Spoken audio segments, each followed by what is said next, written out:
नमस्कार, मी सायली चाळके आणि तुम्ही पाहत आहात MB लाईव्ह मराठी।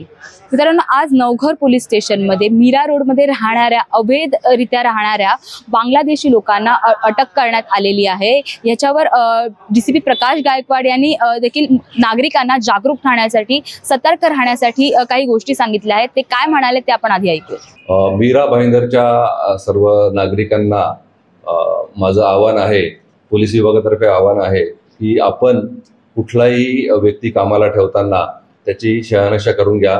तो व्यक्ती बांगलादेशी, म्यानमार, पाकिस्तान किंवा इतर देशातला नायजेरियन नागरिक सुद्धा काही मिळून आलेले जे विनापरवानगी भारतामध्ये वास्तव्य करतात। तर अशा नागरिकांविरुद्ध आपण पासपोर्ट अधिनियम आहे, विजाचा अधिनियम आहे, याच्यानुसार कारवाई करत असतो। पण अशा लोकांना आश्रय देणे, त्यांना कागदपत्र बनवायला मदत करणे, त्यांना कामावर ठेवणे, ह्या गोष्टी करणं सुद्धा गुन्हा आहे।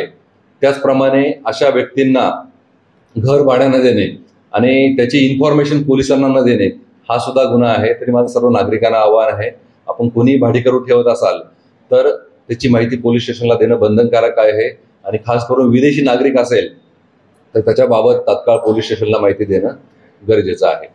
जसं की तुम्ही ऐकलं, DCP प्रकाश गायकवाड यांनी पूर्णपणे बांगलादेशी लोक जे राहत आहेत किंवा तुमच्या घरी जर एखादा व्यक्ती तुम्ही काम करण्यासाठी ठेवत आहात तर त्याची इन्फॉर्मेशन जी आहे पोलीस स्टेशनला देणं हे बंधनकारक आहे। त्याचसोबत जर तुम्ही एखाद्याला घर भाड्यावरती देताय तर त्याची इन्फॉर्मेशन, त्याचे संपूर्ण डिटेल्स हे पोलीस स्टेशनला देणं हे पूर्णपणे बंधनकारक असल्याचं त्यांनी सांगितलं आहे। आणि त्याचसोबत की अशा लोकांपासून सावध राहण्याचा इशारा देखील DCP प्रकाश गायकवाड यांनी दिलेला आहे। तर या संपूर्ण घटनेवरती तुमचं काय मत आहे ते आम्हाला कमेंट करून नक्की कळवा आणि अशाच घडामोडींसाठी पाहत राहा MB लाईव्ह मराठी।